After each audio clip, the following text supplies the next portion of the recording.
পিছিয়ে পড়ছে বিলাসপুর টিম 11 বাম প্রান্ত দিয়ে এগিয়ে যাবার চেষ্টা। জার্সি নাম্বার 4 সেখানে অবশ্য দেখে নিচ্ছেন কাদের জার্সি নাম্বার 3 চমৎকার খেলছেন শান্ত।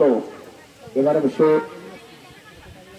স্পর্শ হয় মাটিতে, যেখানে একটু ফাঁকা মাটি ছিল, এবার অবশ্য ইনসাইড করলেন জার্সি নাম্বার সেখানে হাসান আলী বাফায় শট, সেখান থেকে রক্ষণ ডাকের খেলোয়াড় তিনি ক্লিয়ার করলেন, বল চলে গেল অপোনেন্ট টিমের রাইট উইং পজিশনে।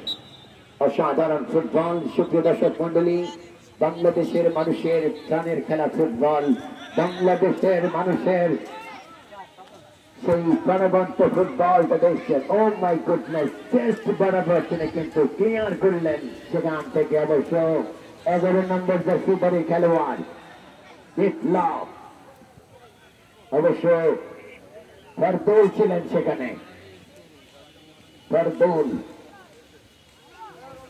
এবার অবশ্য লম্বা করে টস জার্মানি স্টাইলে হারিস কাটালেন একজনকে, এখনো তার নিজের নিয়ন্ত্রণে বাপায়ের শট, সেখান থেকে রাইট উইং ব্যাক ক্লিয়ার করলেন।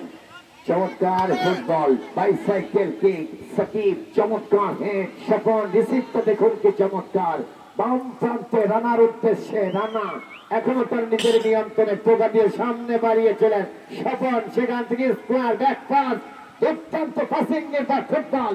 ফুটবলে আপনি যত বেশি পাসিং সেট করবেন তত বেশি ফুটবল সৌন্দর্য রূপ ধারণ করবে, ফুটবল সৌন্দর্য বিকশিত রচনা তৈরি করবে।